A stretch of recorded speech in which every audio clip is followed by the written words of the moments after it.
तो ब्रो, लोग थाईलैंड घूमने क्यों जाते हैं ये आपको पता होगा।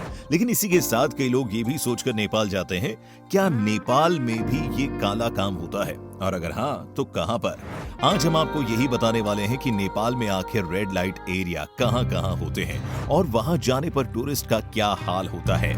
क्या वहां कोई भी व्यक्ति खुलेआम ये कर सकता है, और ये करने पर वहां की सरकार का क्या कहना है। जानने के लिए बने रहना इस वीडियो के एंड तक।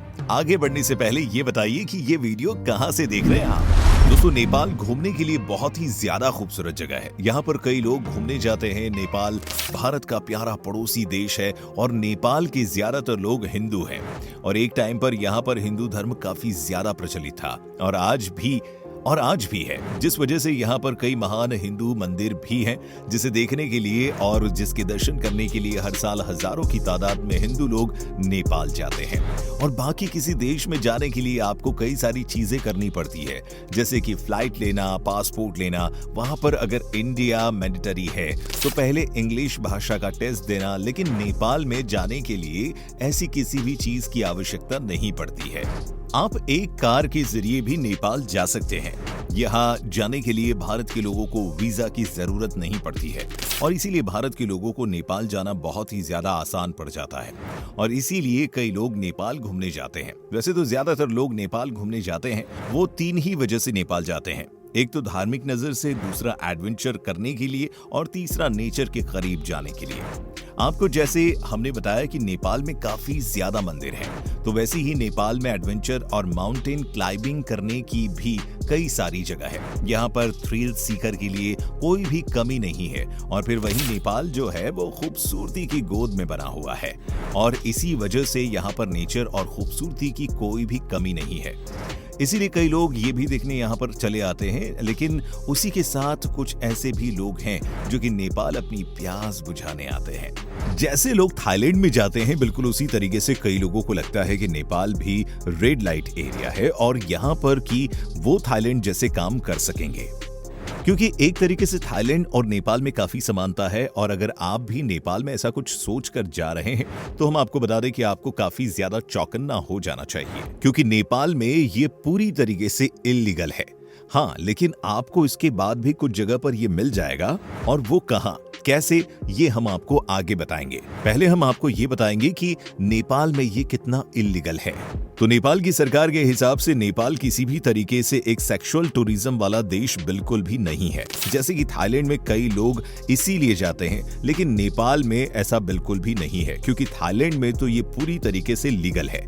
और थाईलैंड की नाइट लाइफ पूरी दुनिया में मशहूर है। जो भी थाईलैंड घूमने जाता है वो ज्यादातर रात के समय में घूमता है और दिन में आराम करता है। लेकिन नेपाल का ऐसा नहीं है। नेपाल में अगर आपको नाइट लाइफ एंजॉय करना है तो बहुत ज्यादा कम जगह है, और वहां पर भी अगर आप रेड लाइट एरिया ढूंढ रहे हैं तो वैसे में नेपाल में कहीं पर भी रेड लाइट एरिया लीगल नहीं है। यानी कि नेपाल की सरकार के हिसाब से नेपाल में रेड लाइट एरिया है, लेकिन ऐसा हो ही नहीं सकता।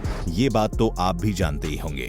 और इसी वजह से नेपाल में रेड लाइट एरिया है जहां पर लोग जा सकते हैं, जैसे थमेल। इसे नेपाल का नाइट लाइफ हब कहा जाता है। वैसे तो नेपाल में 12 बजे के बाद नाइट लाइफ पूरी तरीके से खत्म हो जाती है, लेकिन कुछ ऐसी जगह है जहां पर 3 या 4 बजे तक भी नाइट लाइफ काफी ज्यादा एक्टिव रहती है। और थमेल भी वैसी ही जगह है, और थमेल भी वैसी ही जगहों में से एक है। यहाँ पर बार, पब, होटल, यहाँ तक कि मसाज सेंटर और सब कुछ मिल जाएगा जो कि आपको चाहिए। यहाँ पर काफी ज्यादा अच्छे होटल्स भी हैं और यहाँ पर कई सारी ट्रैकिंग एजेंसी भी हैं जो कि आपको ट्रक पर और माउंटेन क्लाइंबिंग में लेकर जा सकती है। इसीलिए कई लोग यहाँ पर जाते हैं, लेकिन यहाँ की नाइट लाइफ बाकी किसी भी चीज के मुकाबले बहुत ज्यादा मशहूर है। वैसे यहाँ पर तो क्या, पूरे नेपाल में ही रेड लाइट एरिया बनना इल्लीगल है, लेकिन यहाँ आसपास रहने वाले कई लोकल लोग और कई एक्सपीरियंस लोग कहते हैं कि यहाँ पर पब में और मसाज सेंटर में मसाज या सर्विस देने के बैनर के पीछे सेक्स ट्रेड होता है, जो कि जाहिर सी बात है यहाँ की सरकार के हिसाब से इल्लीगल है, लेकिन फिर भी यहाँ पर ये होता है। और कई लोग मानते हैं कि यहाँ पर ये काफी ज्यादा मात्रा में छुप छुपाए होता है, लेकिन यहाँ तक जाने के लिए आपकी काफी पहचान होनी चाहिए। और हाँ, यहाँ पर रेड पड़ने के भी काफी ज्यादा चांसेस रहते हैं। इसीलिए अगर आपको नाइट लाइफ एंजॉय करनी है तो यहाँ आप जा सकते हैं, लेकिन सेक्सुअल एक्टिविटीज करने के लिए लोकल लोग इस जगह को रेकमेंड नहीं करते हैं। फिर सुंदरा भी नेपाल की एक ऐसी जगह है जहां पर रेड लाइट एरिया होने का दावा किया जाता है। इस जगह पर रूम के रेट काफी ज्यादा सस्ते पड़ते हैं, जिस वजह से कई टूरिस्ट होते हैं तो सस्ते में नेपाल में रहना चाहते हैं, वो यहीं पर आकर रहते हैं। और इसीलिए कहा जाता है कि इसके आसपास कई डांस बार और पब भी मौजूद है और कहा जाता है कि इसके अंदर ही इल्लीगल एक्टिविटीज होती हैं। इसके बाद न्यू बस पार्क, जिसे गोंगाबू बस पार्क के नाम से भी जाना जाता है, यहाँ पर भी ऐसी गतिविधियां होने का अंदाजा लगाया गया है। ये बस पार्क है, जिस वजह से आप यहाँ से पूरे नेपाल में किसी भी जगह पर बस से घूम सकते हैं और इस वजह से कुछ टूरिस्ट यहाँ पर आकर इसके आसपास रहना पसंद करते हैं।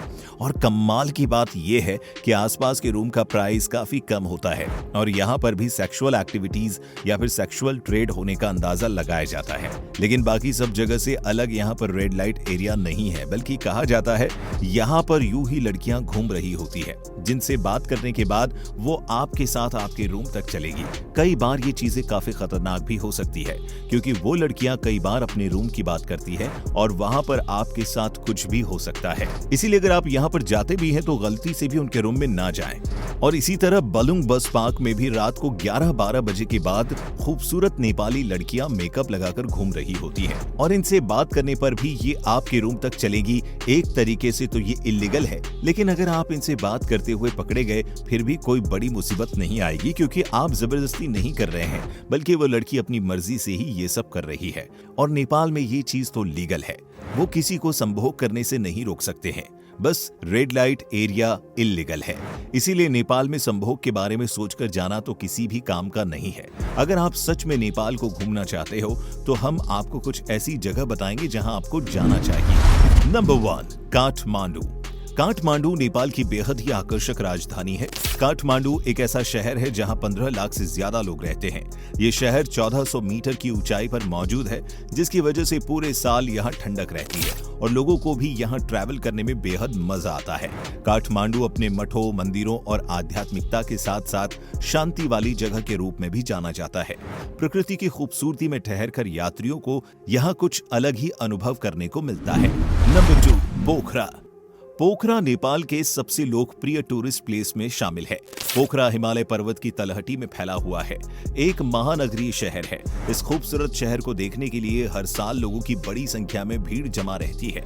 आपकी जानकारी के लिए हम बता दें, काठमांडू के बाद पोखरा नेपाल का दूसरा सबसे बड़ा शहर है, जो 900 मीटर से ज्यादा की ऊंचाई पर मौजूद है। यहाँ आकर आप कई रोमांचक एक्टिविटीज का भी अनुभव ले सकते हैं। नंबर 3, स्वयंभूनाथ। अगर आप स्वयंभूनाथ मंदिर जाना चाहते हैं तो ये मंदिर काठमांडू के पश्चिम में एक पहाड़ी की चोटी पर करीब 3 किलोमीटर की दूरी पर स्थित है। ये काठमांडू का सबसे महत्वपूर्ण मंदिर माना जाता है। स्वयंभू स्तूप मंदिर परिसर का प्रमुख आकर्षण है। इस मंदिर के आसपास आपको कई बंदर देखने को मिल जाएंगे, जिस वजह से इस मंदिर को मंकी टेम्पल के नाम से भी जाना जाता है। नेपाल की यात्रा में इस मंदिर को भी अपनी लिस्ट में जरूर शामिल करें। नंबर 4, भक्तपुर। काठमांडू घाटी में मौजूद भक्तपुर नेपाल में घूमने की सबसे खास जगहों में शामिल है। यहाँ आपको कई मंदिर और तीर्थ स्थल देखने को मिल जाएंगे। भक्तपुर को भक्तों का शहर भी कहा जाता है। हालांकि काठमांडू की तुलना में आपको यहाँ कम भीड़ देखने को मिलेगी। यहाँ की घुमावदार सड़कों में पैदल चलने का मजा ही अलग है। इस शहर का मुख्य आकर्षण दरबार, स्क्वायर और 55 विंडो पैलेस है। नंबर 5, लुम्बिनी। लुम्बिनी गौतम बुद्ध का जन्म स्थान है, जो हिमालय के पर्वतों से घिरा पड़ा है। आपको बता दें कि लुम्बिनी एक यूनेस्को विश्व धरोहर स्थल है। इसके स्तूप और मठ इसे बेहद खास बनाने में मदद करते हैं। साथ ही इस जगह को सम्राट अशोक के स्मारक स्तंभ के रूप में भी जाना जाता है।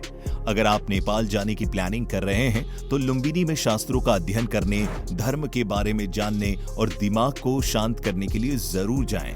लुम्बिनी में माया देवी का भी मंदिर है, जिसमें माया देवी की मूर्ति की पूजा की जाती है। नंबर 6, चितवन नेशनल पार्क। अगर आप वन्य जीव प्रेमी हैं तो आपको नेपाल का मशहूर चितवन राष्ट्रीय उद्यान को भी अपनी लिस्ट में जरूर शामिल करना चाहिए। आपको बता दें, नेशनल पार्क एशिया का सबसे अच्छे वन्य जीव में आता है, जहां लोग काफी संख्या में आते हैं। इस नेशनल पार्क में आप बंगाल बाघ, एक सिंग वाले गैंडों और ऐसी कई लुप्तप्राय प्रजातियों को देख सकते हैं। कई विदेशी जानवरों के साथ साथ यहाँ आपको कई हाथी, तेंदुए, गेंडे, भालू और भारतीय बाइसन भी देखने को मिल जाएंगे। आप यहाँ जंगल सफारी के साथ साथ हाथी और डोंगा की सवारी भी कर सकते हैं। Number 7, Pashupatinath temple. पशुपतिनाथ मंदिर नेपाल के सबसे पवित्र हिंदू मंदिरों में से एक है, जो काठमांडू शहर से 3 किलोमीटर दूर पर्वत में सुंदर और पवित्र बागमती नदी के किनारे पर बसा हुआ है। ये मंदिर भगवान शिव को समर्पित है, जहां पर रोज हजारों की संख्या में भक्त आते हैं। पशुपतिनाथ मंदिर आश्रमों के साथ एक बड़े हिस्से में फैला हुआ है, जो यहाँ आने वाले पर्यटकों और तीर्थ यात्रियों को एक अलग शांति का अनुभव करवाता है। साल 1979 में पशुपतिनाथ मंदिर को यूनेस्को की विश्व धरोहर स्थल में शामिल किया गया था। इस मंदिर के बारे में कहा जाता है कि इस मंदिर में स्थापित ज्योतिर्लिंग बॉडी का सिर है। नेपाल में साल 2015 में एक भयंकर भूकंप आया था, जिसकी वजह से इस मंदिर की कुछ बाहरी इमारतें ध्वस्त हो गई थी।